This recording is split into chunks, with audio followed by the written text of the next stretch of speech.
Therefore, as a practical matter, it is most unlikely that anyone who is not already tax compliant will get the benefit. Furthermore, it is wishful thinking that a single payment of $20,000 would induce anyone who is now outside the tax system to take steps to bring themselves into it and start paying taxes.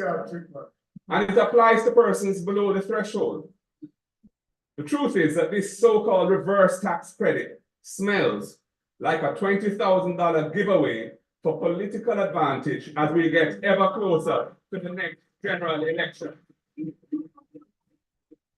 There is also another angle to it. The minister said that for an employee to be entitled to receive this reverse tax credit, his or her employer must have been fully compliant in making the statutory filings and payments for statutory deductions and employer contributions for 2023 by March 2024. Now I must ask the question, is this fair? How is it fair to an employee to deny him or her this little benefit in the event that the employer is not compliant with statutory filings and payments of deductions? Many businesses are now reeling from the increase in interest rates and are facing cash flow difficulties. So many of those employers may be behind in filings and payments of statutory deductions and employer contributions.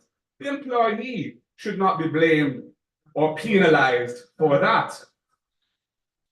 Minister, an employer paying under $3 million to an employee, and the employee himself or herself should get this benefit, whatever the tax status of the employer. If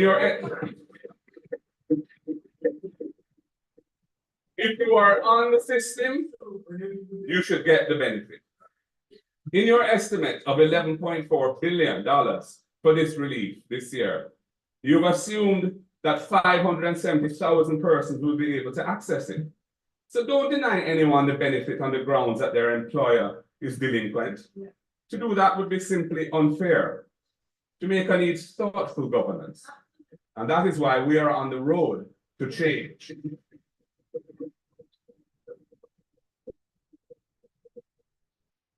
Madam Speaker, during the recent local government election campaign, the Prime Minister promised that the income tax threshold would be increased in what he said would be 1.5, 2.0.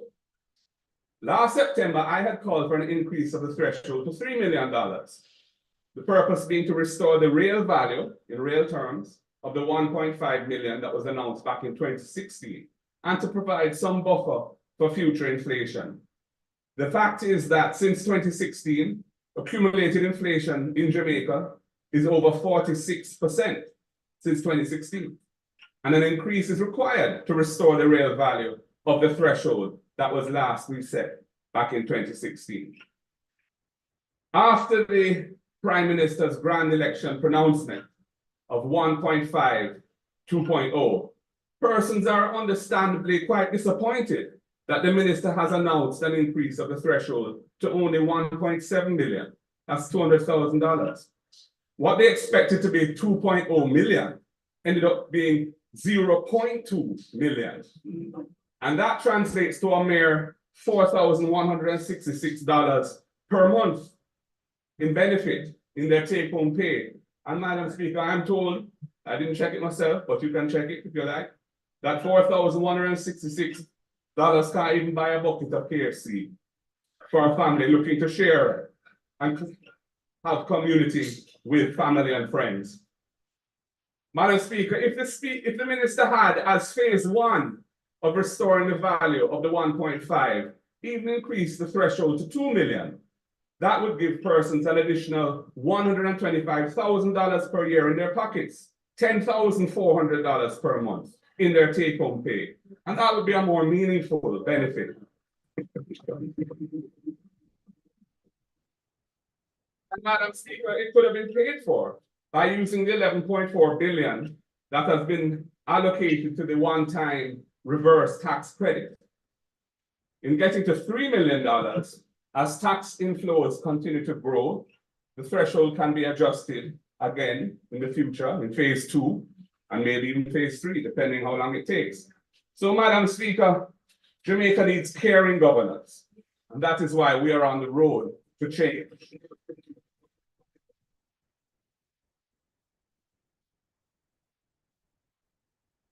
I want to say something more about taxes.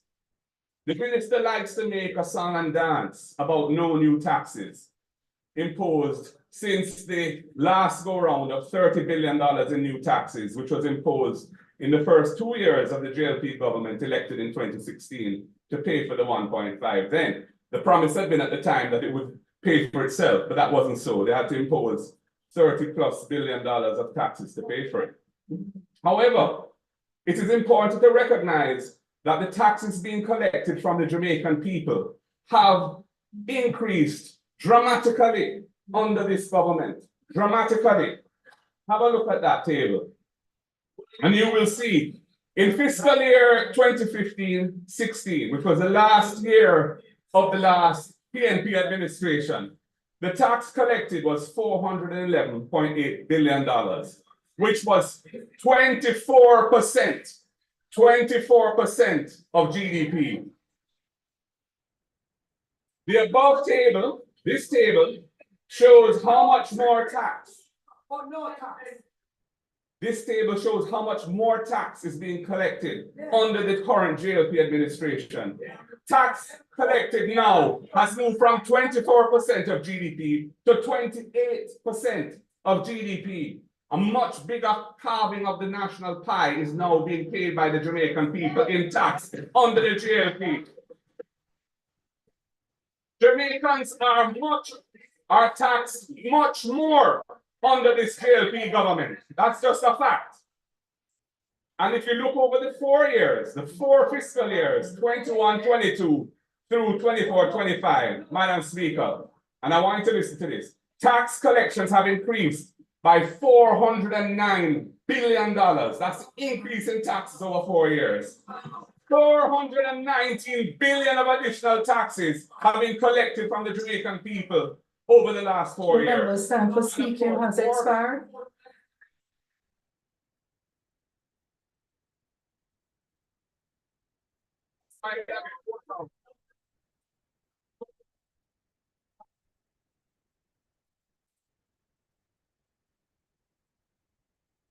Madam Speaker. Members, Madam Speaker. members.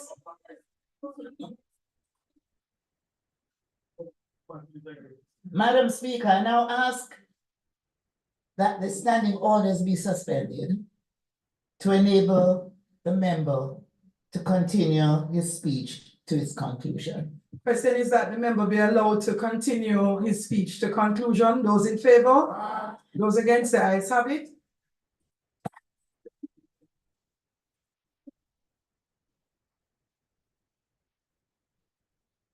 Madam Speaker, thank you for that. Thank you, colleagues. As I was saying, over the last 4 years, $419 billion of additional taxes have been taken from the Jamaican people. That is an increase of 66%, which is way more, in fact, more than double the accumulated inflation over those 4 years. Over those 4 years, 31% was the accumulated inflation. The tax has gone up by 66%, tax collected. And looking at tax collection on a per capita basis, in other words, looking at tax collection from the perspective of each Jamaican, since this JLP government came to office, they have more than doubled the annual tax take from every man, woman, and child in Jamaica, increasing it by a massive $190,000 per person. And it now totals $342,000 per person at the time of this current budget. They're more than double the taxes they're taking from the people. So much for this no new taxes sanctity. It is irrelevant. No new tax types, but much more taxes. 28% of GDP in taxes relative to 24 back in 2015-16. And as the recent election shows, who feels it knows it.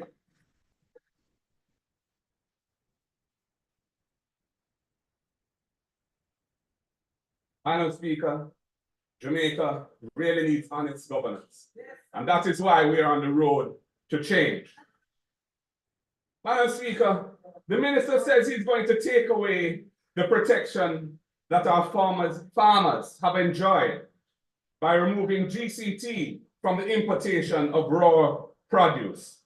He says that Jamaica is on the cusp of being blacklisted by the World Trade Organization, the WTO, if we continue to protect our farmers. Well, based on our research, the WTO does not blacklist or unilaterally punish member states for non-compliance. Instead, an aggrieved member state must first enter into consultations with a non-compliant member state to seek changes on the particular measure that they are complaining of, or to win concessions before requesting the establishment of a panel to settle the dispute. The panel will thereafter issue a report, which can subsequently be appealed before the WTO's appellate body. The minister really therefore needs to state whose bidding he's doing by removing this GCT that was in place to protect our farmers. In recent years, the tensions in US-China relations, the Russia-EU sanctions resulting from the war in Ukraine, and so on, have adversely affected the workings of the WTO. For some time now, the WTO has not had a functioning dispute settlement mechanism since the US decided not to appoint members to the appellate body. And furthermore, the recently concluded MC13 meeting of trade ministers in Abu Dhabi, a number of critical issues were left unresolved. Reforms in the dispute settlement mechanism and so on, including subsidies in agriculture and fisheries by developed nations, and other long outstanding issues for the benefit of small and vulnerable economies like Jamaica. In this context, we must question why the minister finds it necessary to proceed down this path instead of entering into negotiations with whichever party is agreed. We don't know who it is, as provided for under the WTO rules. The minister was also vague on the scope of this announced measure. What exactly are the imported raw food items for which GCT will be removed? I note that under the GCT Act, 3rd Schedule, Part 1, Paragraph 6, the category of raw foodstuff is extremely wide and specifically includes fresh fruit, vegetables, ground provisions, legumes, onions, garlic, meat, which is a very wide category, poultry, and fish. The removal of this protection leaves our farmers very exposed to unfair competition from importers who have little risk. We know that the rich countries of the world, North America and Europe, provide massive subsidies to their agricultural sectors, distorting fair competition and giving food imports from those countries an advantage over our producers here in Jamaica. Over the past 15 years, food imports into Jamaica have seen a steady increase, reaching over $1.4 billion in 2022, according to Statin. In contrast, our agricultural exports lagged far behind at a mere $273 million in that year. And this is a trend, and it underscores the vulnerability of local food production. Local farmers already contend with high overhead costs, including GCT and various inputs that they use, farm supplies, which producers in other countries do not face. Jamaican farmers have other disadvantages, including their small scale, relatively speaking, reliance on rainfall rather than irrigation systems for many farmers, and limited access to mechanization and financial resources. In 2022, loans allocated to farming operations amounted to a mere 146.3 million Jamaican dollars. That's all. The removal of GCT on imported foodstuff will worsen this imbalance between locally produced and imported foods. It is likely to adversely impact the sector and the livelihood of farmers, while undermining rural communities, who are the breadbasket of our country.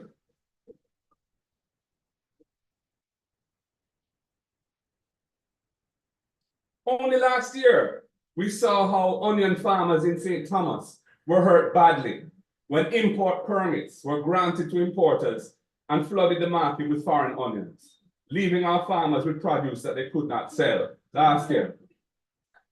In removing the GCT on the imports of produce, nothing has been put in place to protect our farmers from the wave of imports of produce that will now come into the market without paying GCT. And there's a common theme here, Mr. Speaker. When I was in St. Elizabeth recently, the fishermen were complaining bitterly that they cannot sell their lobster because big players are supplying the market at low prices and squeezing them out. Their MP is the Minister of Agriculture and Fisheries, yet they are suffering. The government is letting them down badly, and it's a crying shame.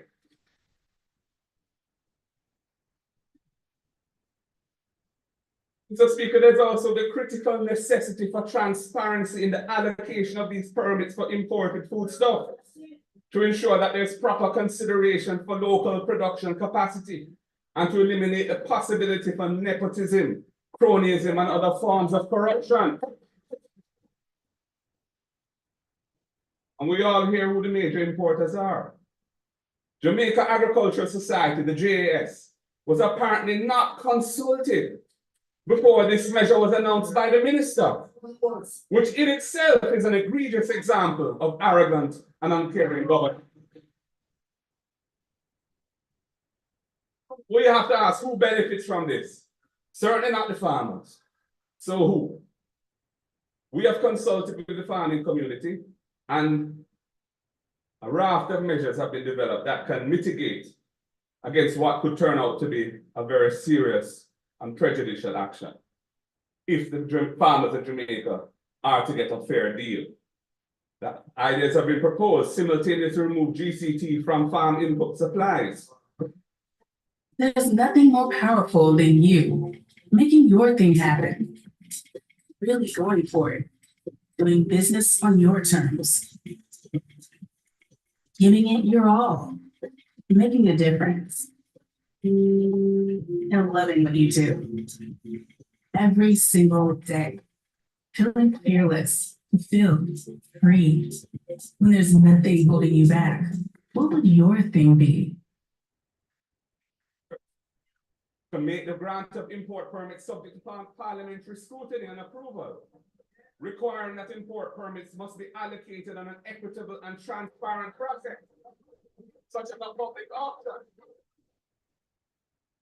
And Madam Speaker, Mr. Speaker, until protective measures like these are put in place and are working effectively, replace the GCT on import foodstuff with a stamp duty on imported foodstuffs to level the playing field between imported and locally produced food.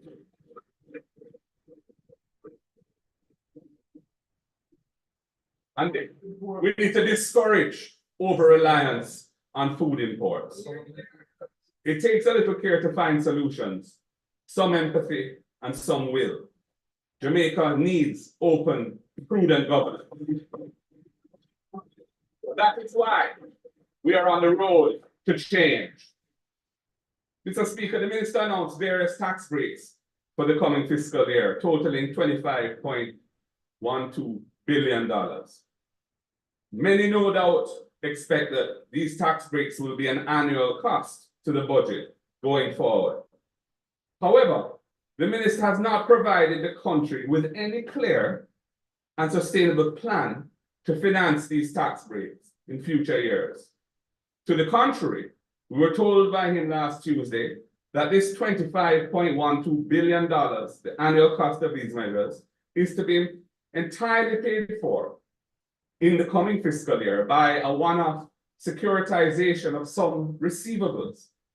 He has not said what those receivables are. And when I asked him about this after his speech, his response to me was, the information is market sensitive. Mr. Speaker, this is totally unacceptable. The country must be told exactly how these tax rates are financed. In the coming fiscal year and thereafter, the public may well be asking, what is a securitization of receivables? Simply put, It is a transaction where the government raises money now by selling sources of revenue that will be earned in the future. This means that a future government will not have access to those sources of revenue because they will have been sold now. And this government would have sold them off to fund its budget this year, leaving the cupboard dry. So who is benefiting from this? We want to know. Minister, the current March 15th deadline for filing income taxes and other returns is pretty rough on everyone who has to file their taxes. Getting the past year's accounts audited and then preparing the tax returns all by the 15th March is really too much of a crunch. An April deadline would ease pressure significantly, and it's time for change.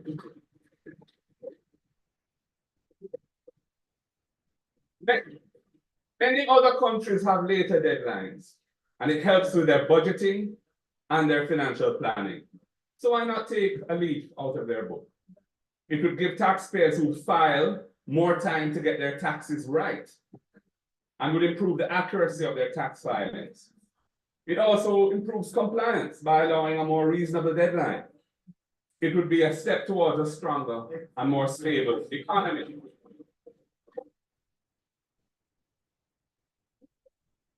Mr. Speaker, the minister was on board with this idea back in 2022, but we're now in 2024-25, and he has become very silent about it since then. I think it's high time that we see some action on this, Minister, and I hope that you will see your way to doing it.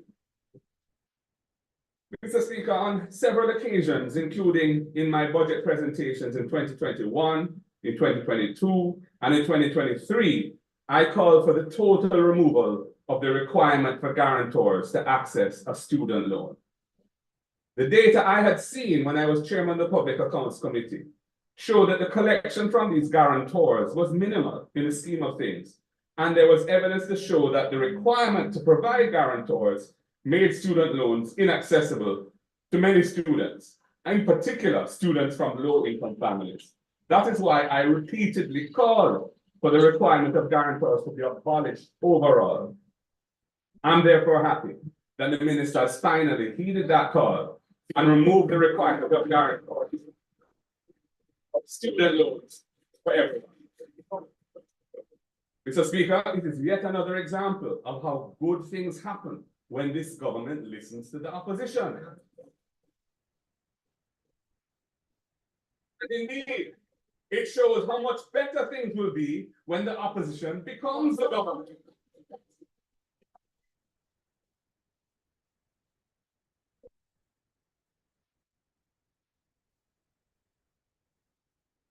Reminds me of my call in last year's budget, a year ago, for an increase to US $150 in the duty-free allowance for online shoppers, for which a minister later adopted in part when he announced the increase to $100 US at the JLP conference in November. Mr. Speaker, Jamaica needs change in the current approach to economic development, and that is where I'm going to move to now.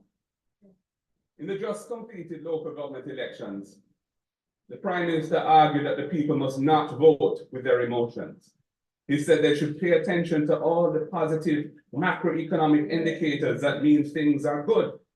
He said they should hold on, stay the course, because Jamaica will soon take off. But the people showed with their votes that they are not convinced. They're not convinced because the economic model of this government benefits too few people. Indeed, the people cried out with their ballots that a better way exists and that better must come.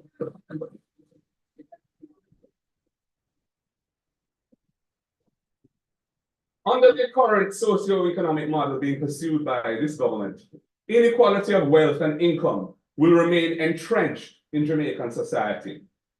Jamaica is 99th in the countries of the world in terms of commitment to reduce inequality, according to Oxfam. In the 2022 World Inequality Index, the wealth gap in Jamaica was shown to be as wide as in Haiti. In Jamaica, the top 1% controlled 20% of national wealth, and the top 10% controls 50% of national wealth. The Jamaica Survey of Living Conditions 2021, which is the most current available to us, says that there has been an upward movement in both poverty and inequality under the JLP government. And it says, and I'll quote, the prevalence of poverty increased to 16.7% from 11% in 2019. And that inequality increased with the Gini coefficient, and that is the standard measurement of inequality, at 0.3991, up from 0.3671 in 2019. So I wonder, where in this economic performance has there been any leveraging for the people? With inflation running hot and the cost of living increasing by 30% since then, the situation, no doubt, the situation remains dire now. In short, the people are feeling it, the way your government are dealing with it.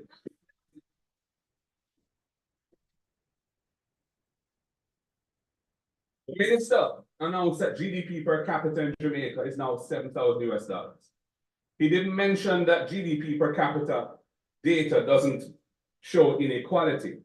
He didn't mention that poverty is 4 times the rate of unemployment in Jamaica.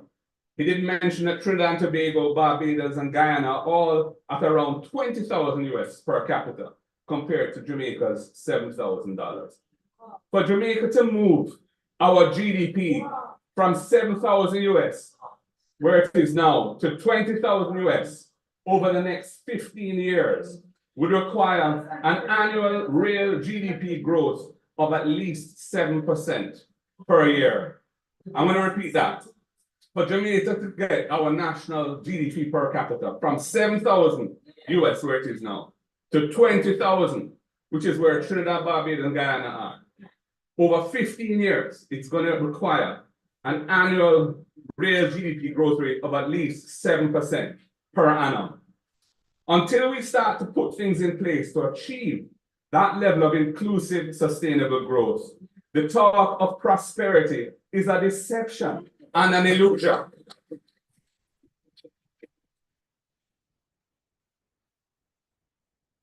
Mr. Speaker, there's a concept called economic complexity, which measures the extent to which knowledge drives high value added economic activity in a country. It's a strong indicator of a country's capacity to achieve higher levels of economic growth.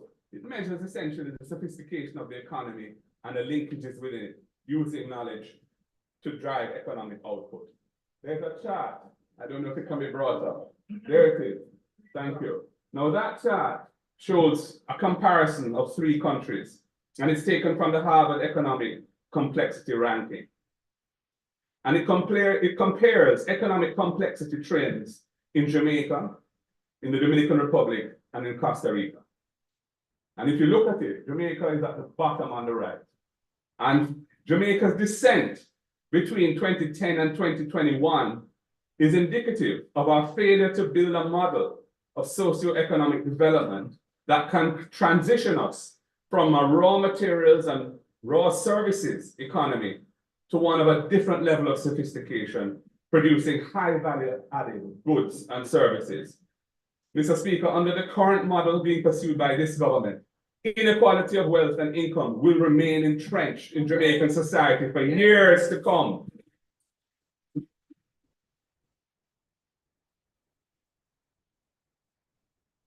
We must transition Jamaica from a low-wage, low-tech, low-growth economy to one that achieves high levels of inclusive, sustainable growth that can meet the needs and aspirations of our people. This is a clear metric telling us that change is not only required, but urgent. We on this side are not deceived. We are on the ground where the people are feeling the pressure. Even though this government likes to tell the people to take responsibility for their actions, it is not very good at taking its own advice. Though the world has moved on, they're still stuck in this trickle-down neoliberal economics, where support is given at the top of the economy and people must wait for prosperity to trickle down to them. That model depends on low wages. That model thrives on low levels of education. It pushes people into things like scamming. It pushes people into hustling for a living. It causes hardworking and unemployed people alike to rely on remittances from their family abroad. And it forces people to migrate. If we are exporting our skills, what are we left with?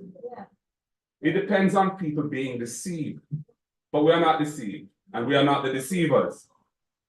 Mr. Speaker, it is now quite clear that there's nothing in the minister's budget presentation that suggests that this government has a coherent strategy for achieving a turnaround of that chart.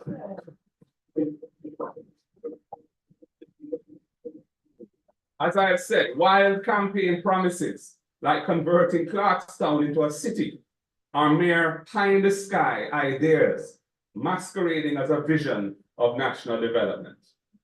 I will now present some elements of our comprehensive holistic plan for sustainable, inclusive development of Jamaica and our people. Some of the plans for the next Jamaican government that we will form on the road to change.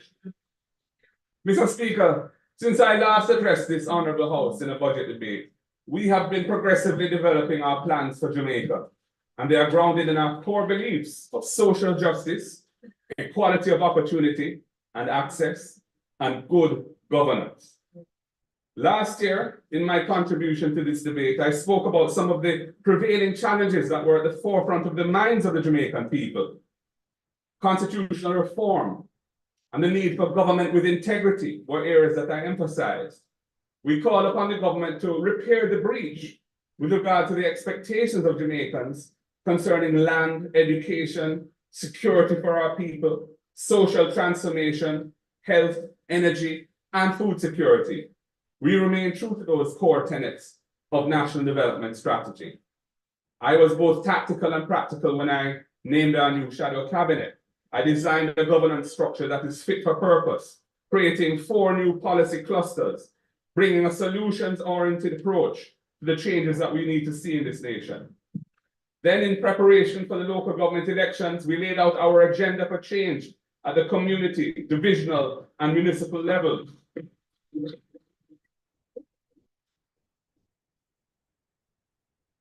The people of Jamaica responded positively to change and the change agenda on the 26th of February. That plan, as I've said, is now going to be put in action, and we're putting in place a monitoring and evaluation mechanism to drive that change. Right, Natalie? That's right. At the national level, our policies and programs must be consistent with the core values of our party: social justice, inclusion, transparency, and, as I've said, a commitment to greater equality.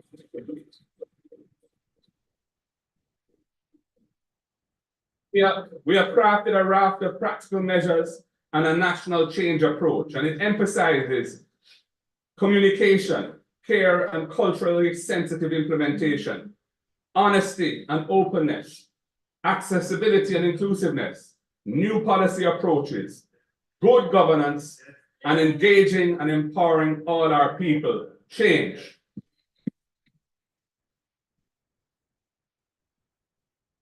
Today, I'm going to share a selection of some of those measures, and they stand on 2 pillars: the economic model of the next PNP government and our grounding in and commitment to good governance. The time has come for us to center the needs of the people in a transformational economic model. The time has come for broadening the wealth and ownership base of the society to tackle the chronic scourge of inequality. We must do what is required for high levels of inclusive, sustainable growth to meet the needs and aspirations of our people. The emphasis on inclusive and sustainable growth is important. The fruits of economic expansion must be equitably shared across the society, and the investments must be compatible with our natural assets to preserve our environment for the benefit of future generations.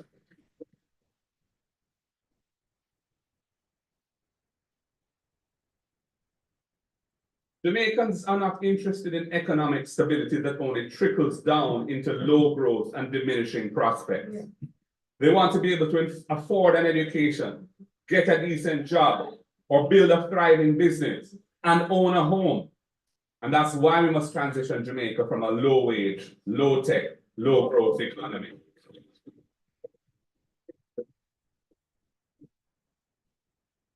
We have to transition from an excessive dependence on remittances to earnings from high-valued exports of goods and services. We must give persons, people, alternative to unlawful economic activities.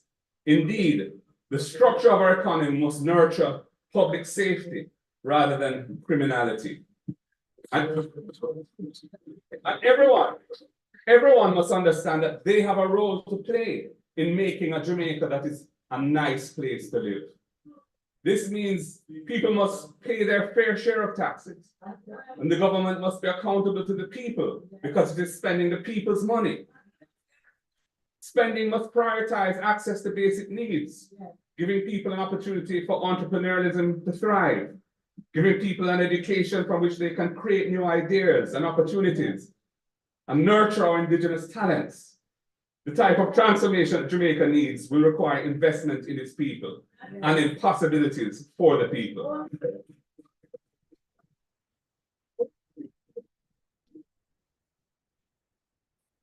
Mr. Speaker, the major impediments to Jamaica achieving high levels of inclusive, sustainable growth include a failing education system and a training system that is not fit for purpose, which contributes both of those to Jamaica's low national productivity.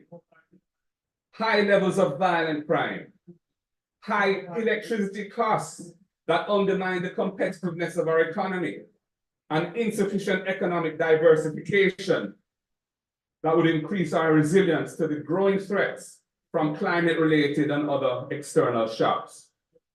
Mr. Speaker, none of these challenges can be successfully tackled if we do not address the prevailing failures of governance in the country.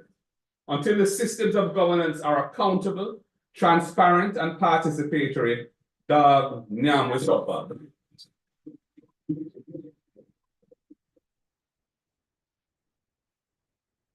Mr. Speaker, I believe that all of us as Jamaicans are responsible for creating the Jamaica we want to see and establishing a liberty of the Jamaicans we want to be.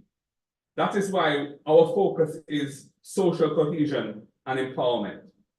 This portfolio cluster will focus on transformation, productivity, and access by addressing the ways in which health and wellness, social transformation, social protection, gender, young people and civil society, persons with disabilities and other marginalized groups will not only be engaged, but energized and empowered.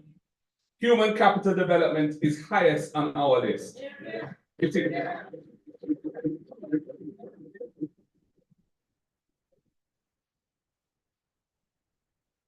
is what we mean when we say we put the people first.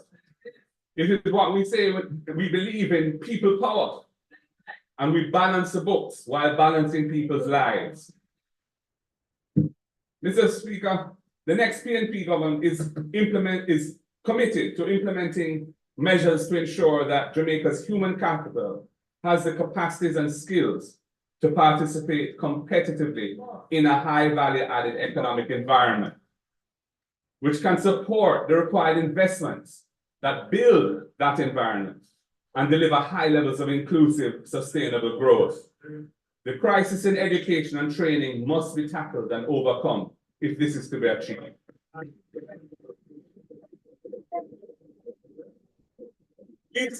We see education in a holistic way.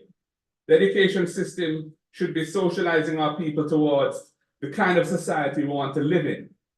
100% literacy and numeracy must be the target for national transformation. And there is food insecurity in Jamaica, so we cannot avoid dealing with children's nutrition. The system must invest in teachers, as well as infrastructure and technology, and in supporting services for parenting. We feel no shame about the fact that the majority of our students speak Jamaican, the Jamaican language first. And we think it should be central to how they learn to speak English and other subjects. As Professor Don Robotham recently put it, we must meet our children where they are and teach English as a foreign language it is to many of them. Though we must prioritize the early childhood and primary school system to raise standards there, especially in basic literacy and numeracy, we also believe in tertiary education. And we also believe that education must be lifelong to address gaps and reskilling at the adult levels. In the areas of education and training, these are some of our proposals. We will make investments in teacher training and in teacher compensation, in infrastructure and technology, and in support services for parenting. We will expand and improve the school feeding program to ensure adequate and proper nutrition.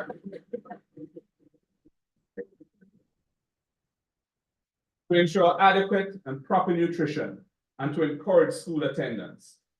We will prioritize the early childhood and primary school system to raise standards, eliminate the major existing literacy and numeracy deficits, because our goal is for Jamaica to have the best early childhood and primary school system in the hemisphere. We will put emphasis on STEAM education across the education system. We are not just going to focus on a few institutions when the system as a whole is deficient in STEAM education. And we will provide one full scholarship for the first child per family for a university degree.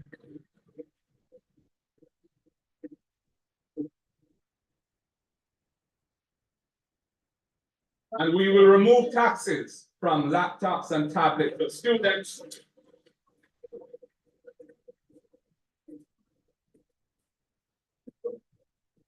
And ensure that every teacher has a laptop. And for our teachers, we'll provide them with student debt. For our teachers,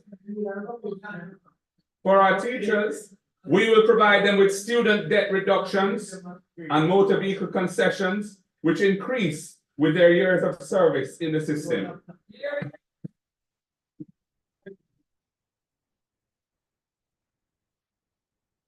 We will provide teachers with enhanced access to National Housing Trust loans and priority in housing allocations in NHT finance schemes.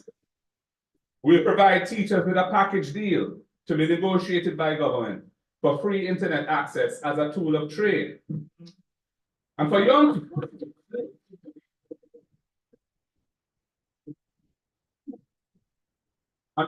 people, we will incentivize our youth to invest in their education by capping their monthly student loan payments at a reasonable percentage of their actual income.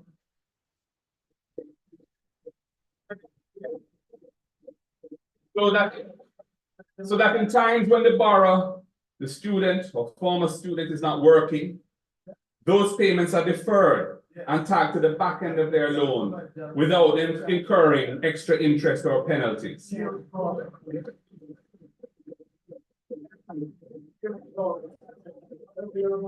We will reinvigorate and repurpose HEART to be a major player in a wider project to prepare our workforce for the current and emerging employment opportunities of the 21st century, including by building training partnerships with the private sector.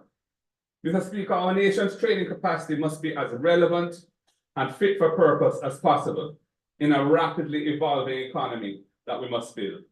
We will create a series of workforce development training partnerships with the private sector.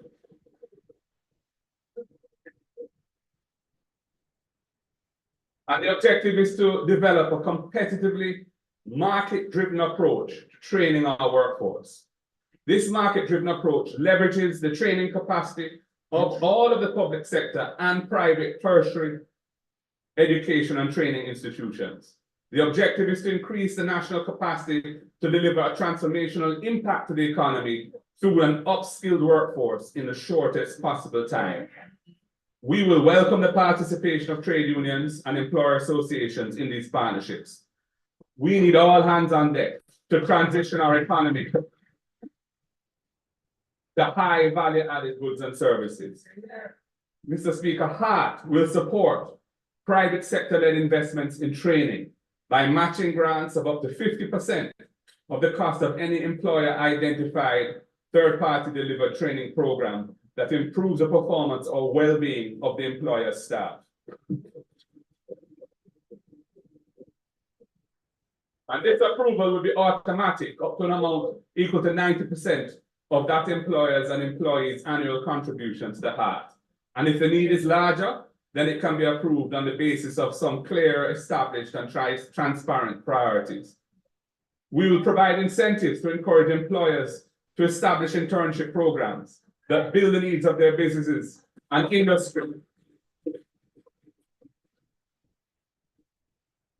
with course offerings of tertiary and skills training institutions.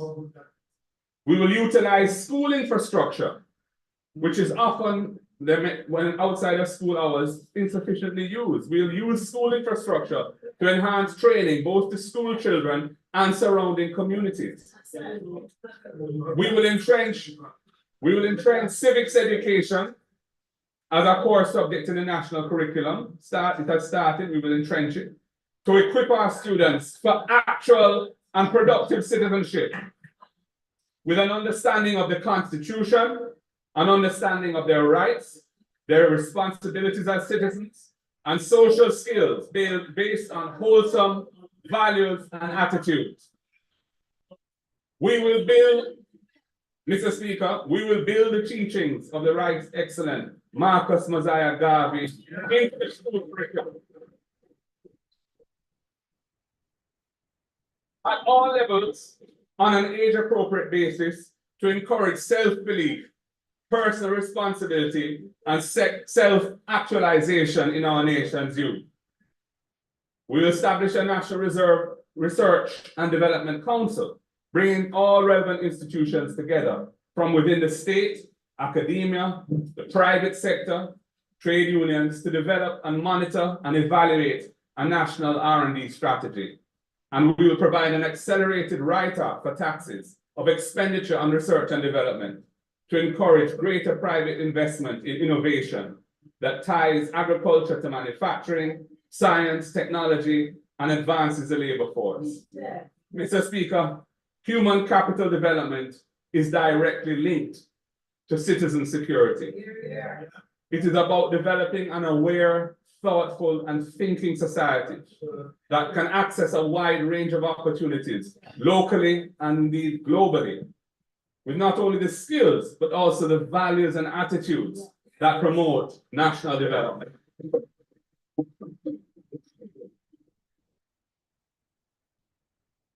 Mr. Speaker, the very high levels of violent crime in our country continue to demoralize our nation. It discourages investment. It increases the public cost of medical care, and it reduces our capacity to achieve high levels of inclusive, sustainable economic growth. I have emphasized that we see education and training as a means to reduce the levels of violence and crime in our society. And I'm making the broader point that to make Jamaica a safe country in which to live, work, raise families, and do business, a different approach must be taken to national security, or as we have started to call it, to citizen security, coupled with a concerted thrust for social transformation. We prefer to think about citizen security because it forces us to think of people's needs. Our people deserve respect. It shows us, for instance, that road safety is a citizen security issue. If roads are potholed and motorists are forced to swerve as a result, all people using the roads are at risk, so it affects security. Street lights don't work. It compromises women's, in particular, sense of security.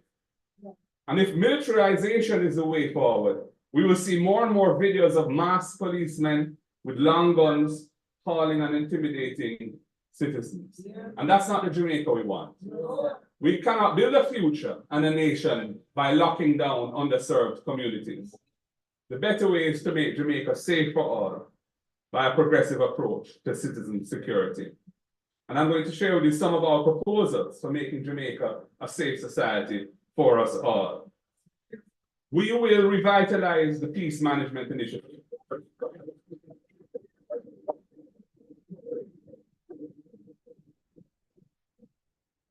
Through the Peace Management Initiative, we want to build a network in all of the violence-prone communities across the country, rolling out restorative justice, mediation, and other conflict resolution techniques at the community level. We will train and empower at least 500 violence interrupters across Jamaica. We'll partner with the private sector and other stakeholders to expand Project STAR, which they have initiated, and make it into a truly national program, including things like access to training, mentorship, remedial education, and job placements for youth at risk.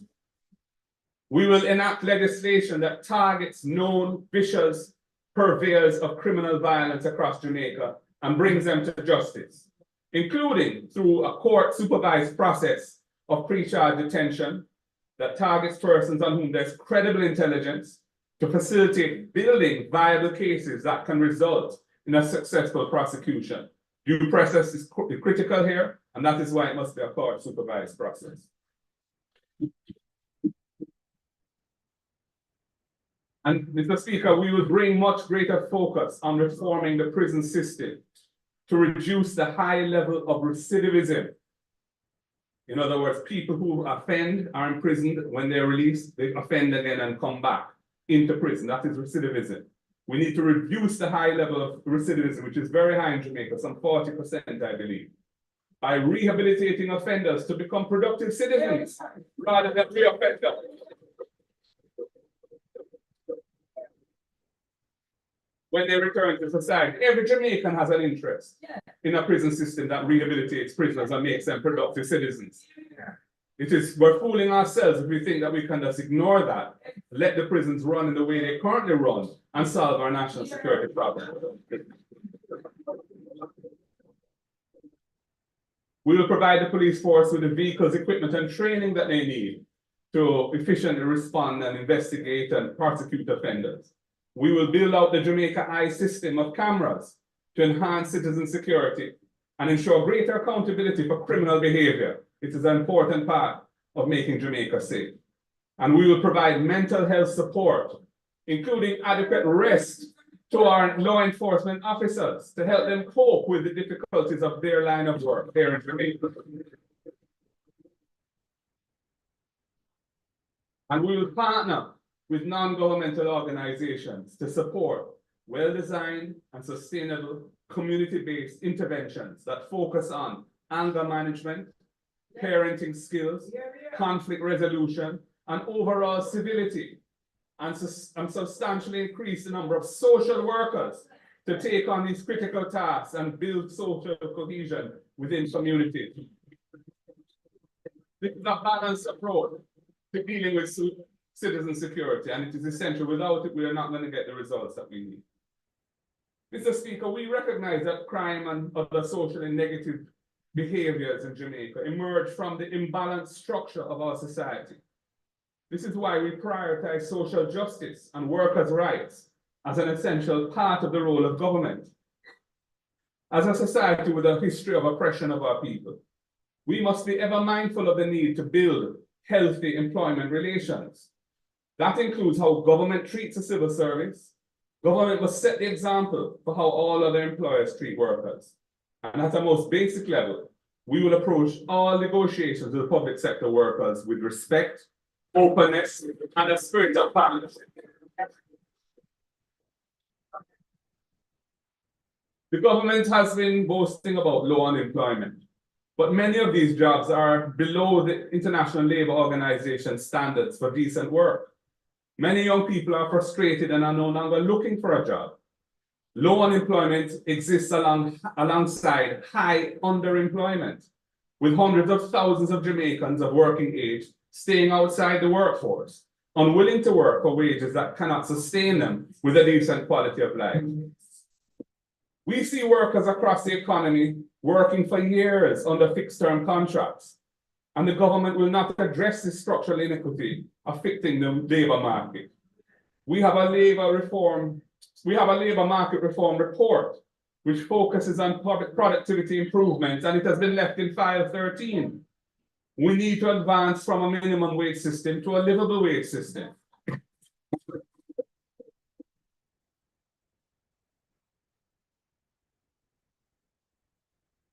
Tied to increase productivity to be sustainable.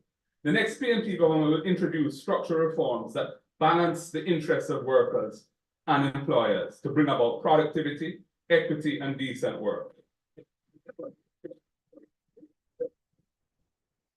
Our government will seek to ensure that the workers of Jamaica are respected and their rights are protected. And I'm going to share some of our proposals with you.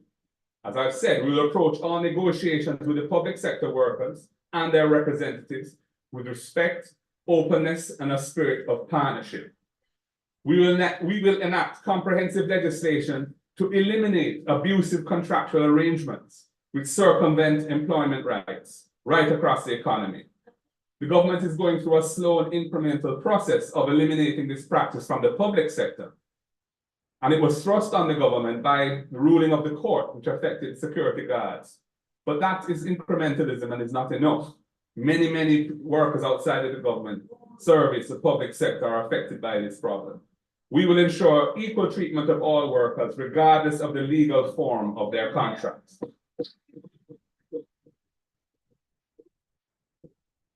We will pursue the establishment of joint industrial councils in those industries where there are high levels of employment, but there's no common standard for working conditions and there's no union representation. The security guard industry, the tourism industry, the global services BPO, those industries are cases in point where a joint industrial council would really move things forward. We'll review the incentives legislation for employee share ownership plans to make it user-friendly and easy to comply with and administer, followed by a promotional exercise to encourage Jamaican firms to establish employee share ownership plans, which align employer and employee interests and create wealth for their workers at all levels, from the bearer right up to the CEO. And I've had personal experience at the consistent empowerment and enrichment that workers can benefit from through employee share ownership plans.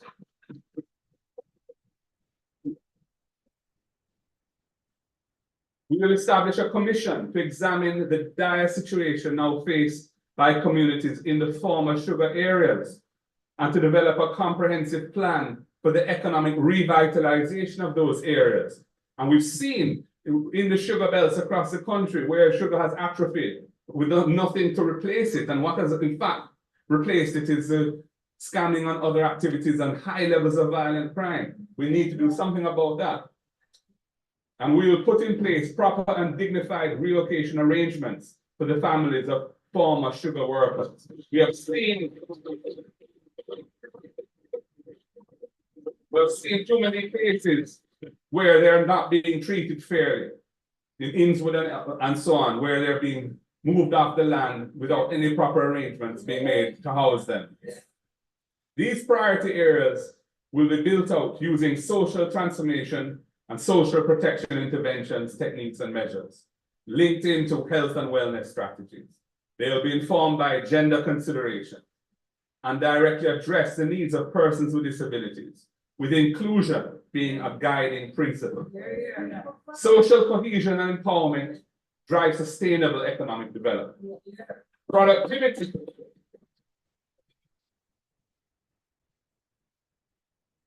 Productivity thrives where people feel safe, secure, and motivated. Productivity in turn drives diversification and growth, building our existing productive sectors and enabling new ones to emerge in an inclusive and sustainable growth path for Jamaica. Mr. Speaker, we need a sound approach to economic management if we're to achieve sustainable economic development. It requires continuing along the fiscal responsibility path that we have established jointly over the years, and it has to be maintained by bipartisan support. And we are committed to ensuring that the gains that Jamaica has made in stabilizing its public finances are permanently kept for future generations. I spoke to this earlier, and our shadow spokesman of finance dealt with it extensively in his budget presentation last Thursday. Sustainable economic development will require transitioning Jamaica, as I've said, to one where high value goods and services are delivered to domestic and export markets. And I want to share some practical steps that can be taken in that direction, beginning with food security. Mr. Speaker, the government is not serious about agriculture and food security, and it is reflected in the estimates of expenditure that were tabled. Critical areas are being neglected. Farm road expenditure has been reduced. Extension services, which provide guidance to farmers, is flat. Technical support is being decreased. And most importantly, research and development only gets a 2.7% increase, which is way below inflation. The allocation for irrigation, which supports the National Irrigation Commission, is also flat, while Essex Valley and Southern Plains projects are coming to an end, having undergone numerous extensions. Examples of areas for growth in agriculture include supporting research and activities like extracting oil, extracting oils and flavors, developing value-added products from our agricultural produce, and capturing economic potential from waste from harvesting. The quality of our produce is world-renowned, and it's part of our overall creative product in the country. We're also sorely disappointed by the direction that the medicinal and therapeutic ganja industry has been taken since the PNP government decriminalized its use in 2015 and created a platform for a new lawful industry to emerge. Our cannabis sector must be developed in a way that is far more inclusive for small farmers.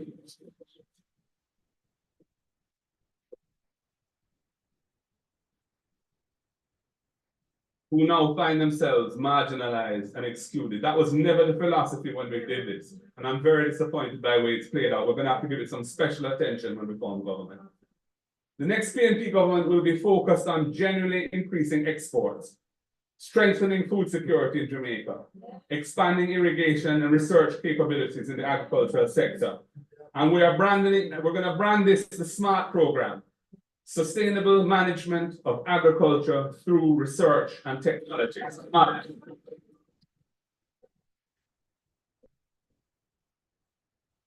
With the limited land space available in Jamaica and a growing population that we need to feed, we must find the right synergies between increased food production and sustaining the natural environment. Our housing programs will not compromise the most fertile and irrigated lands, as this government has done at Bernard Lodge.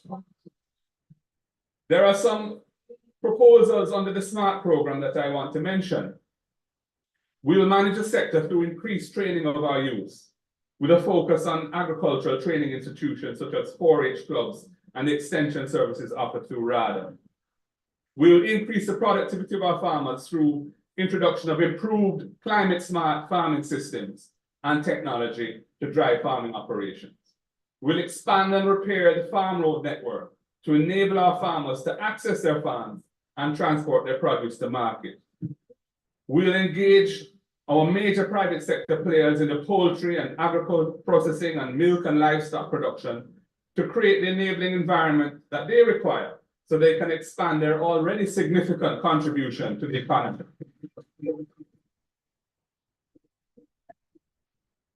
We'll partner with UWI and other technical institutions to engage in research that will boost productivity. The College of Agricultural Science and Education, CASE, must be given the financial resources to do the necessary research that will assist our farmers to produce at a consistently high quality. And in fact, the next PNP administration intends to upgrade CASE to a university to enhance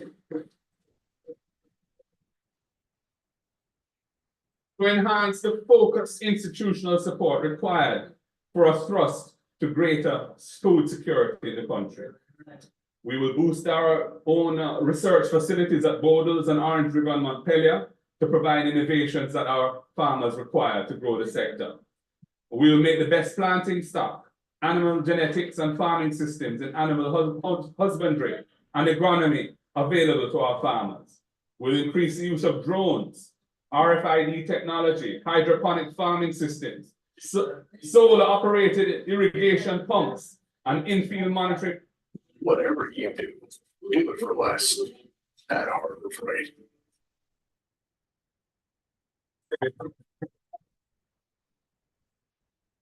And we will strengthen the laws to protect our farmers from agricultural theft, bringing those offenses under the Proceeds of Crime Act regime so that the profits can be taken away from criminals who reap what our farmers sow.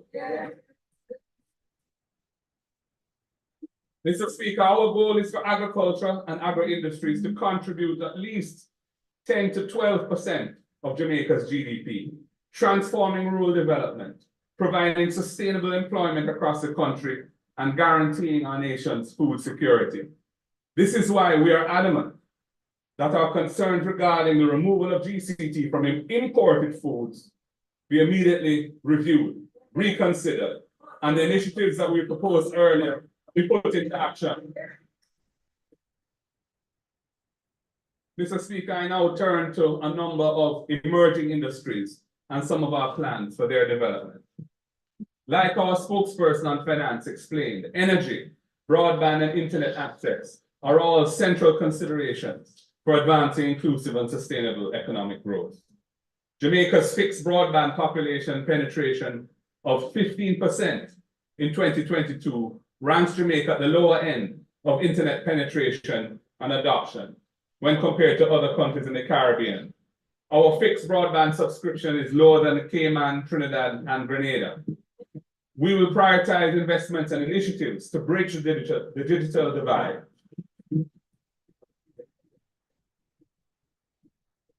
To ensure that all Jamaican citizens have access to affordable and reliable internet services. This will require investment in building a robust digital infrastructure and expanding access to high-speed internet connectivity, a process which has already started and which needs to be accelerated. By achieving digital connectivity right across the country, Jamaica can create a level playing field for persons to access online education, remote work opportunities, and digital services, thereby enabling them to participate fully in an increasingly digital economy. We also intend to expand partnerships with telecoms companies to deploy broadband networks in underserved areas, providing incentives to encourage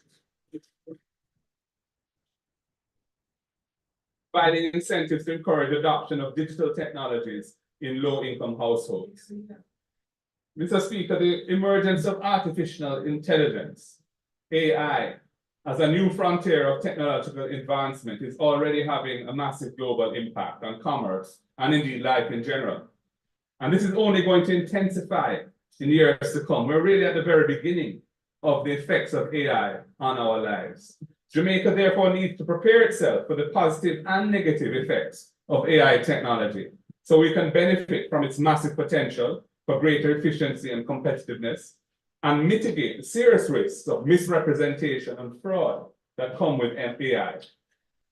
The next PNP administration will develop and introduce an AI-related curriculum and digital literacy programs from primary school through to tertiary education.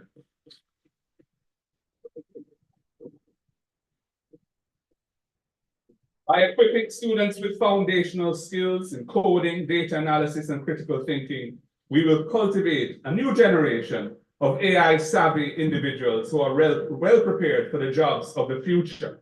We have to embrace the present in a way that will prepare our people for the future. We will also introduce adult education and skills training programs to upskill and reskill the existing workforce so that Jamaican citizens aren't left behind as automation and AI technologies reshape the labor market. And the issue of internet penetration is also tied to the distribution of digital technology. It impacts the growth of the cluster of emerging industries that we have identified for priority attention: global logistics, cultural creative industries, sports, our environmental and ecological heritage, and community tourism. These are industries that we think have tremendous potential. As with agriculture, this government has not demonstrated its seriousness about the development of cultural and creative industries or sports. The absence of a development plan for culture and the creative industries after 8 years and the barely touched national sports policy that we left behind bear witness to this. Mr. Speaker, the One Love phenomenon, now blowing like a natural mystic across the globe, shows us what cultural and creative practitioners have been telling us for years. Nurturing and growing the cultural and creative industries, sports, and their diverse ecosystems is extremely important for economic development and for cultural identity in Jamaica.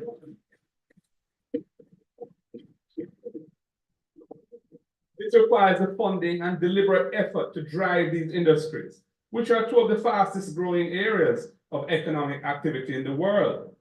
In this year's budget, $234 million is allocated to the Jamaican Screen Development Initiative, and we endorse that. The government has identified 2 entertainment spaces. They say they've identified them. One of them has been identified long ago, and one of them was used for entertainment from long ago. But it's a good start after many years of inaction. We commit that when we are in government, we will prioritize the participatory development of a master plan comprising a comprehensive policy and legislative framework to support and incentivize the cultural and creative industries and sports. The plan will address investment and finance, education and training, infrastructure development for cultural and creative persons, practitioners, and also sports practitioners. Existing infrastructure for the cultural and creative industries and sports are falling apart island-wide. The Trelawney Sports Centre, Independence Park, Catherine Hall, Sabina Park, the Little Theatre, Ward Theatre, Vale Royal, and other existing and potential heritage sites are disintegrating from neglect. How come? Change is sorely needed.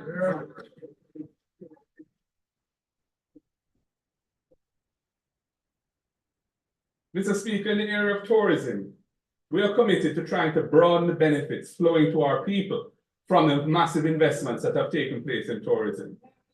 Indeed, we're spending $4 billion advertising sun, sea, and sand.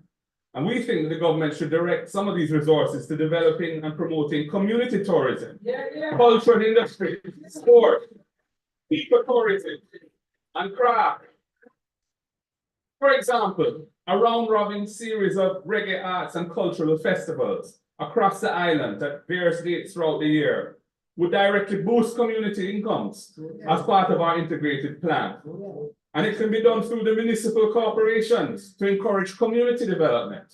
In other words, community tourism for community development. And that type of community tourism activity would produce revenue for the local authorities and help them to deliver services at a higher level to their communities. And this approach promotes greater economic inclusion. It's a glimpse of what holistic implementation across these important emerging sectors could look like, promoting sustainable economic development.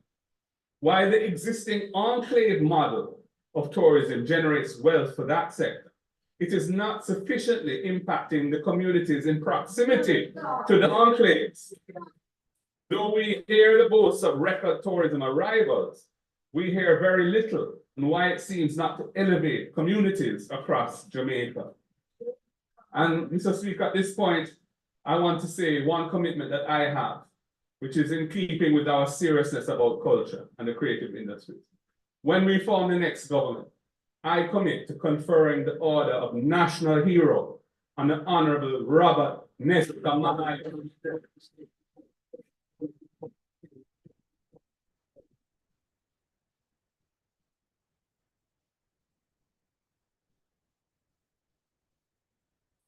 For his service of a most distinguished nature in advancing Jamaican culture and its global impact as a liberating, inspirational force for oppressed people across the world.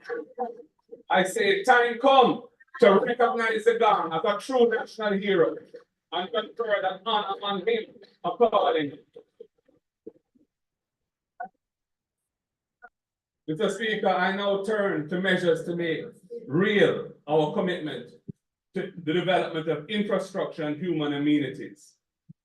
The vexed issue of energy costs in Jamaica needs to be addressed. They are way too high, and they are another structural impediment to economic transformation. We have some proposals to ensure a viable and sustainable electricity system and to bring down electricity costs to consumers and businesses. We'll undertake a massive regularization support drive for electricity connections, including a subsidy to help families meet the costs of rewiring, inspection, and certification.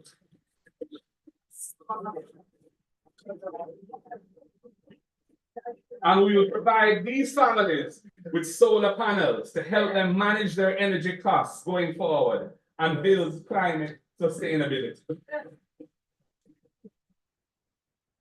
We will roll out a national energy efficiency, natural lighting, and passive cooling program financed by local, regional, and international development banks and private risk capital. The objective here is to achieve an average 50% reduction in residential energy consumption and costs with a very short payback of a few years. We'll prioritize achieving our renewable energy target of 33% by 2030. This government has failed to issue regular renewable energy RFPs, requests for proposals. Indeed, they've only issued one in the last 8 years.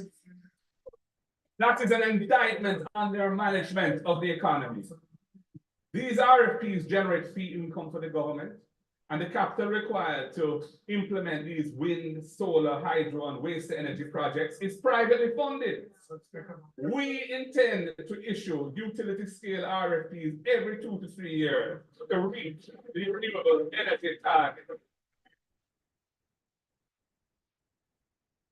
And Mr. Speaker, we will review the tax system affecting the energy sector to ensure that it incentivizes investments in efficiency and cost reducing replacement and expansion of the sector, in keeping with our policy priorities to reduce Jamaica's carbon footprint. Making real change for our people requires much greater attention to water, roads, and works. The local government elections made this clear. All governance is about prioritization, especially when resources are limited, and they're always limited. What governments prioritize determines the kind of society we're building, and it tells us what the future will look like. We believe that over the next decade, public capital expenditure must prioritize investments to improve the production, distribution, and harvesting of water, and rehabilitating the minor road and farm road networks across Jamaica. These are dominant demands of the people, and the government must answer to the people.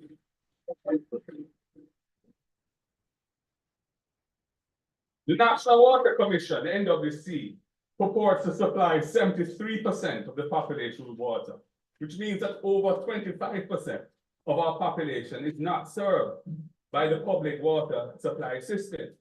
And private water companies don't close that gap in communities where the NWC is not providing water. That's what they say.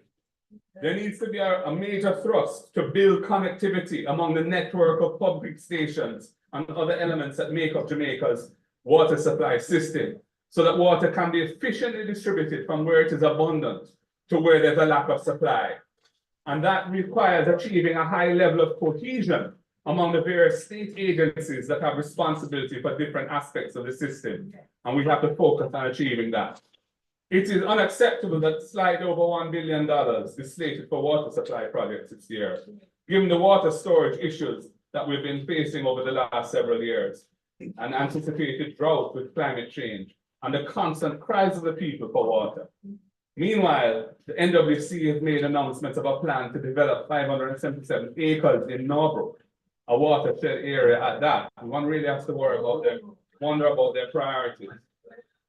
We welcome the public-private partnership that was announced, that is, we're told will supply 15 million gallons a day from St. Catherine to serve the Kingston metropolitan area, Portmore and Spanish Town, as long as the commercial terms are fairly balanced to protect the public. We don't want a sweetheart deal at the expense of the public. This project is slated to begin in 25-26, i.e. a year out from now, I believe, according to the public investment program. One is left to wonder why it's taking 3 years since the agreement was signed to start the work on such an urgent project. But what of pipe water to the rest of Jamaica? And what of plans to secure our natural water resources across Jamaica in an era of intensifying climate change?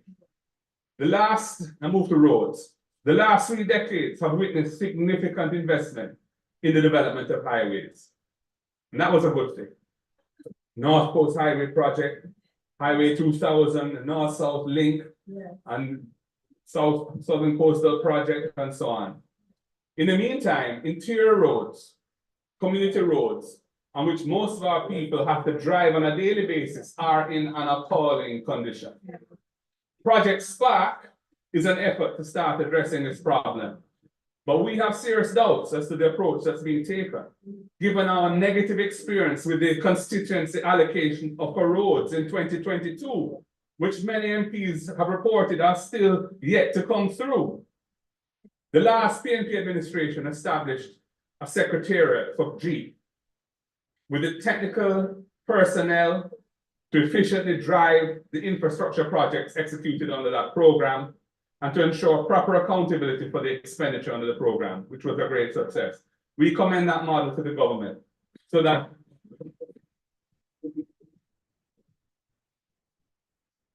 we don't want Project Spark to burn out without achieving significant improvement to the minor road network. Mr. Speaker, I move to health and wellness. There are several green papers, audits, and reviews within the Ministry of Health and Wellness that clearly outline the dilapidated state of the public health system. Even without resorting to these sources, there's a travel advisory issued by the US State Department advising of the poor state of our hospitals and the prohibitive costs associated with accessing private health care. And this is borne out by the constant cries of the users of the public health system and the frustration of the healthcare providers themselves, often manifested in industrial unrest and protests. And even now, there are murmurings of unrest in some sectors of the health service. One therefore has to wonder what guides the priorities for expenditure in the annual budget for the Ministry of Health and Wellness. With a capital budget of $11 billion, nearly twice that of education, one would expect clear efforts to decrease inefficiencies, to improve the overall experience of accessing the public health system, and to address the major health threats affecting Jamaicans.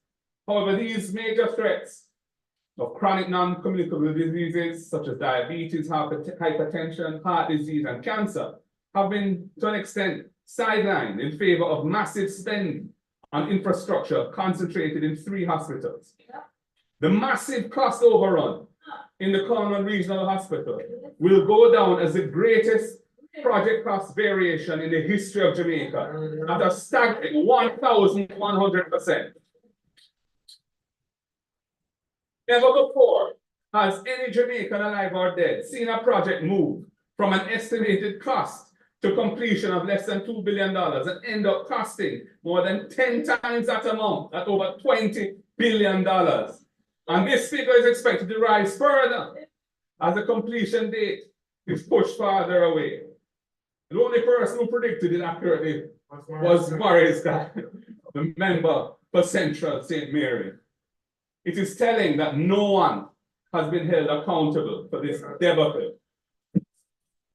The Minister of Health has been bemoaning the lack of local expertise in hospital construction, but he's nevertheless decided to begin the construction of 2 new facilities at UHWI and Spanish Town. We wonder what the logic is behind that when the English-speaking Caribbean's largest community of Portmore still doesn't have a public hospital. And when the Western region is still struggling without a fully operational Cornwall Regional Hospital, and when the major parishes are without a facility that has basic diagnostic equipment, and in major urban areas there's an economically unsound reliance on using private facilities for public patients, transported in scarcely available ambulances. With this budget, users of the public health system will continue to suffer from prolonged waiting times, overcrowded emergency rooms, inadequate hospital beds, and overworked and demotivated staff who can't wait for the next recruiter for a way out. Like the census, immunization rates are well below targets, and the maternal mortality rate is at its highest level in over 50 years. The maternal mortality rate in Jamaica is at its highest levels in over 50 years. There are no budgetary changes to deal with these problems. Mr. Speaker, something is wrong here. I move to housing, land, and sustainable living. Land and shelter remain important national priorities. On the minds of hardworking Jamaicans is the question, will they ever be able to enjoy the security of being able to own a piece of land or a house? Using data from the 2022 Voluntary National Review Report of the 2030 Agenda and the SDGs, we know that in 2019, over 100,000 fewer Jamaicans rented or lived in their own home than in 2007. 100,000 fewer Jamaicans. 30% of households were either living rent-free with the owner's consent, what Jamaicans would call cotching, or they were occupying premises without the legal owner's consent. That represented an increase of 10 percentage points over the preceding decade. If you live in a major urban center, you're most concerned about the fact that the price of housing built under this JLP government is out of reach for most people. Shelter is one of the basic needs of our people. In the Jamaican historical and socio-economic context, it requires a proactive policy by the state to provide affordable housing for our people.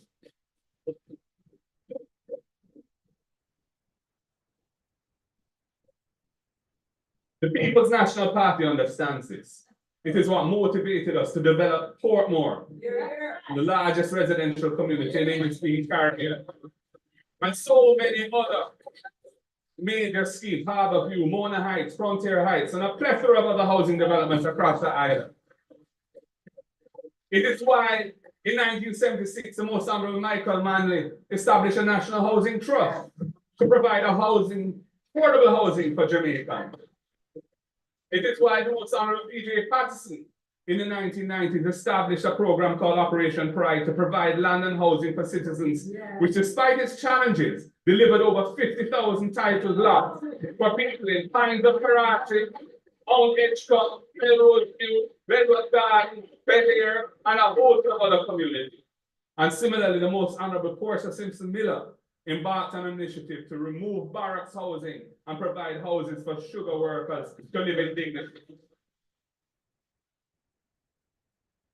In stark contrast, this government has built a mere 200 social houses, one dege since 2016, a paltry average of 25 housing units per year. And it presided over the demolition of poor people's houses in Clifton and St. Catherine and sought to evict 65 settled families from their homes in the Wilders Vale. In truth and in fact, the cost of housing is out of reach to ordinary Jamaicans, with a 2-bedroom unit on the market costing over $20 million, while the NHT only provides up to $9 million to a contributor to purchase a home. The NHT has been financially weakened by the government's continued extraction of $11.4 billion every year to finance the budget of the government since 2016. After the 2013 to 2016 IMF program ended, we had put that in place for 4 years when we had mountain of debt to get Jamaica out of, and we had a very high primary surplus target. It was never supposed to be extended. The recent decision to require NHT contributors earning over $31,000 a week to borrow from private financial institutions flows from that extraction of resources for so many years now since this government came to power. And whereas contributors to NHT have been charged interest rates of 5% by the NHT, private financial institutions are charging around 9% now. And the NHT is having to subsidize those private financial institutions for the difference in those rates. And that's going to further weaken the institution. Jamaica needs change. We are on the road to change.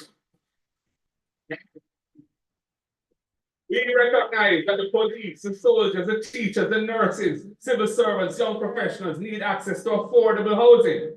So that must be the road to change. And some of our proposals include, we will repurpose the NHT to ensure that it focuses on the building of affordable housing.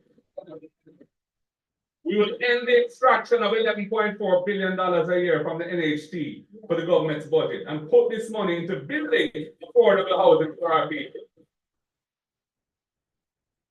We will provide targeted and well-designed incentives for developers to get into the construction of affordable housing so that more of our population can afford to acquire a home using their NHT benefits. And we will complete the unfinished Operation Pride scheme so that the residents enjoy the full benefits of what was started for them. And we will launch a new program based on a similar concept, but with a robust and transparent accountability structure to tackle the deep problem of informal settlements across Jamaica and bring dignified housing in organized communities. Mr. Speaker, I move to the issue of good governance because it is the second pillar of the road to change, good governance. When it comes to governance, one thing is certain, things cannot be allowed to remain the way they are now. That is why I have identified an entire cluster of portfolios within our own governance structure to address the now desperate area of transparency and accountable governance. And this is where the change is truly required. I move to the focus on social justice first. A robust social justice agenda is necessary for achieving high levels of inclusive, sustainable economic growth. If Jamaica is to become a socially cohesive society that moves away from negative behaviors and attitudes that undermine our mission to achieve national greatness. Deepening social justice is an important part of this objective, and I'm going to give you some of our proposals. We will implement a progressive beach access policy to ensure that the public has reasonable access to Jamaica's beaches, as is done in other Caribbean islands that also enjoy a strong tourism industry. Beach access is important for our people's recreation and leisure in a stressful world. This is no small thing, given the levels of violence and stress in this society. We will work with all stakeholders, including communities which have historically used beaches for recreation and fishing, and also tourism interests, to secure appropriate rights of access for the public to be able to enjoy our beaches. And if necessary, we will use legislation to protect the public's interest in having reasonable beach access while protecting the legitimate commercial interests of business owners. This is not an issue which the state can just stand back and leave as is. Time come.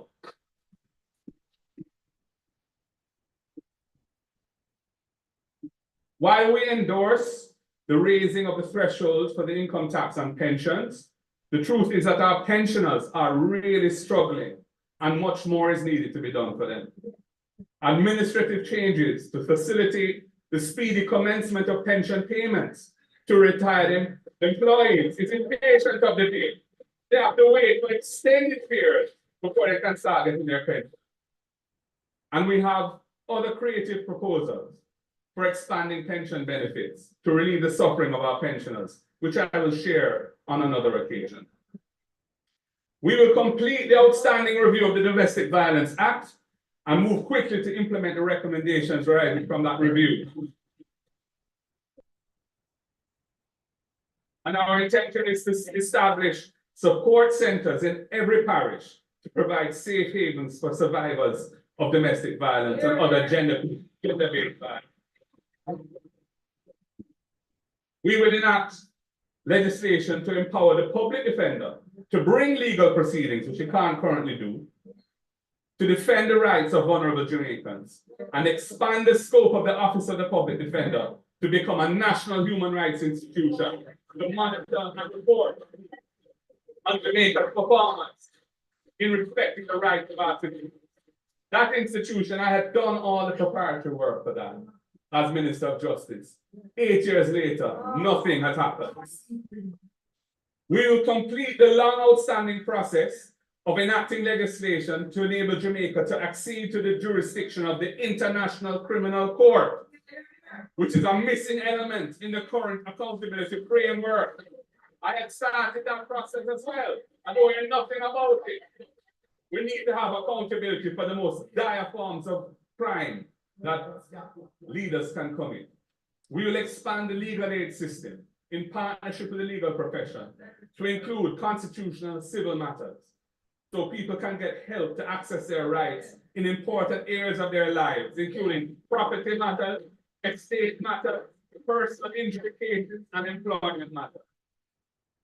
We will support the MSMEs, micro, small, medium-sized enterprises, and startups, so that formalizing their businesses is attractive, welcoming, and easy. We have a model for special economic zones of incentives. What about the SME sector? Why shouldn't they get a similar ecosystem of benefits to encourage people to formalize and start businesses? We will do that. We will enact legislation to require the banks to provide a minimum suite of basic financial services to customers without charging fees. And that their cost of doing that will be treated as part of the annual cost of having the privilege of operating a bank and their licensing. And we will enforce minimum service standards to ensure that customers have ready access to ATMs to withdraw and deposit money, especially in underserved areas where banks have been closing branches. Time come to protect our people who are not being served adequately by that banking sector. And we will use the legislation governing ganja to create a special ecosystem for the Rastafari community. And we want to economically empower the Rastafari community, and that is a matter close to my heart as the architect of the PNP's 2015 decriminalization of ganja. There are provisions in the law for regulations to be made to achieve that, and they're not being used. Making change through social justice leads to a serious reconsideration of Jamaica's current place and standing in the world. Mr. Speaker, our international policy position centers on the principle of being good neighbors to all while maintaining our sovereignty and independence. That guides our relationship with the global family of nations. We steadfastly maintain the right to exercise independent judgment and make independent decisions based on the principles that we embrace. We will continue to work towards strengthening our relationships with the global South, even as we maintain long-standing relationships with our traditional partners. Our trade with the African continent and its large and rapidly expanding economies remains very modest. The top 5 economies in terms of growth are South Africa, Nigeria, Egypt, Algeria, and Ethiopia. And we have long historical connections with the fast-growing economies of Ghana and Sierra Leone. There are therefore tremendous opportunities for us to build out new trade and investment linkages with Africa. Jamaica needs to stop dithering and ratify the historic $1.5 billion agreement between CARICOM and the African Exim Bank.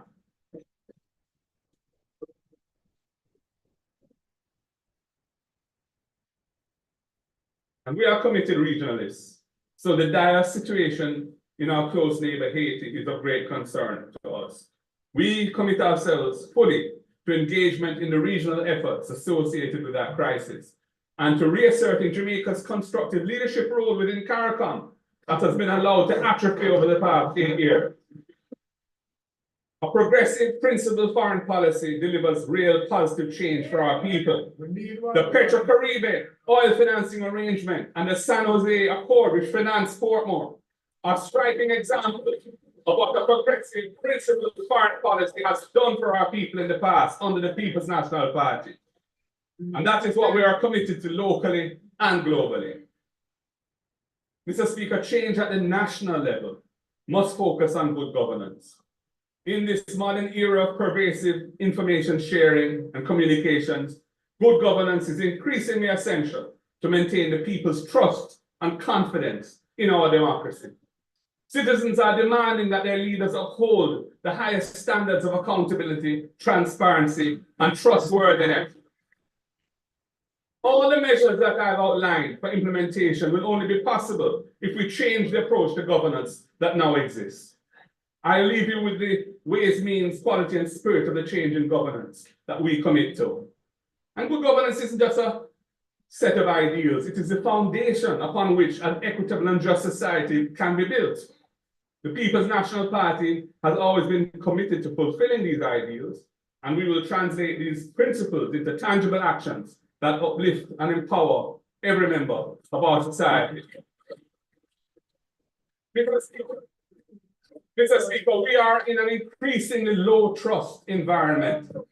Since the JLP government came to office in 2016, no less than 8 ministers have been forced to resign or have been otherwise sanctioned for a range of serious breaches, and Jamaica continues to rank poorly on international corruption indices. The move in 2020 to take away the chairmanship of most parliamentary committees from the opposition has weakened that mechanism of holding government to account. The maneuvers to delay the tabling of reports from the Auditor General and the Integrity Commission remains a contentious matter, especially since the legal opinion on which this delay is purportedly based has been withheld from parliamentarians and the wider public. When the former speaker was forced to resign as a result of an Integrity Commission investigation, the move to replace her with the wife of the Prime Minister, so that the head of parliament is now the spouse of the head of government, really does not sit well with the tradition that the speaker must act independently of the government of the day. The speaker is intended to be independent and must act independently of the government of the day. That is the tradition. That is the tradition. The failure.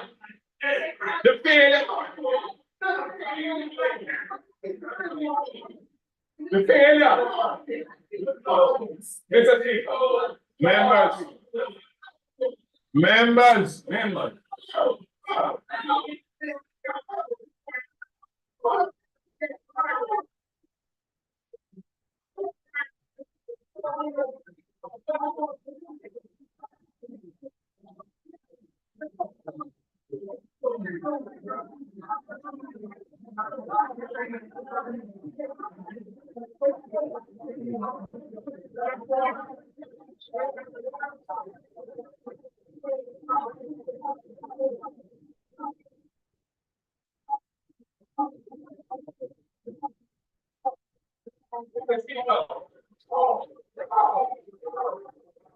The failure to identify the so-called illicit 6 MPs.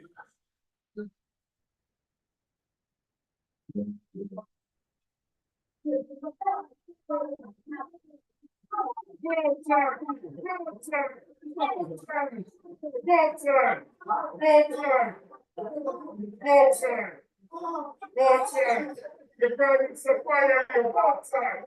The private supplier your both sides. The private supplier your both sides. Both sides.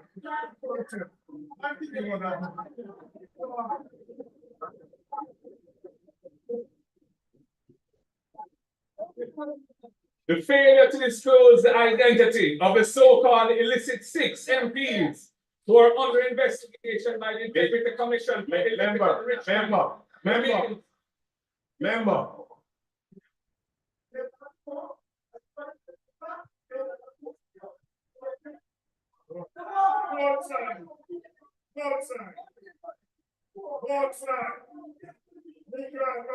At this time.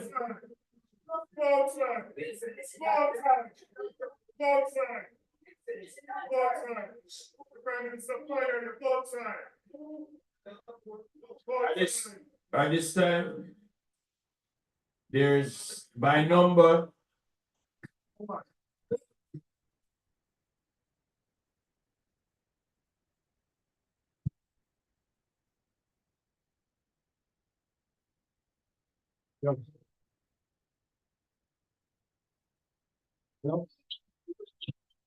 ไม่ได้เลยว่าชื่อผ่านกันช่วยได้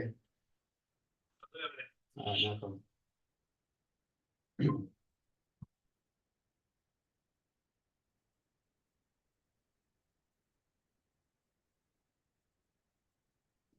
I will not continue in this.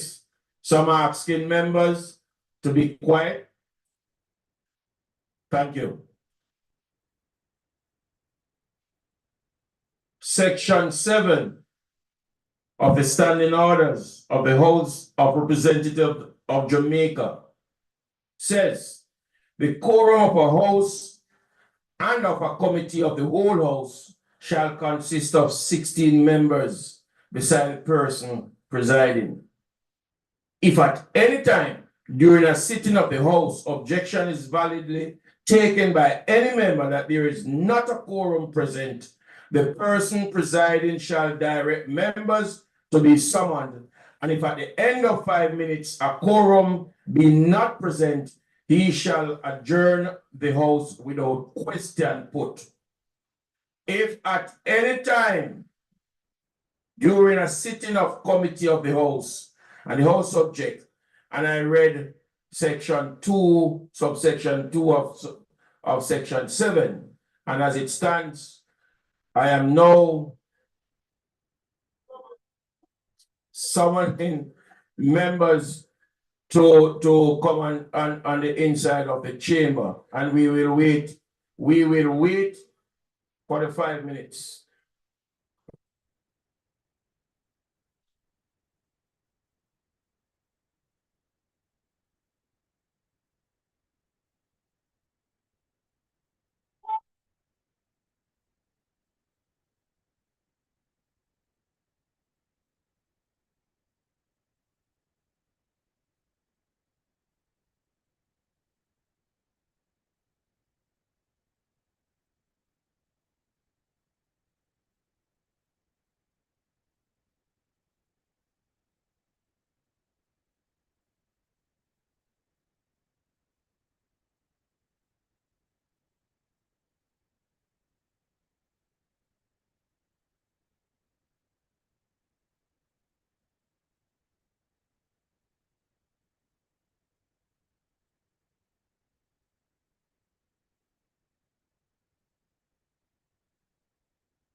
This honorable house is now adjourned.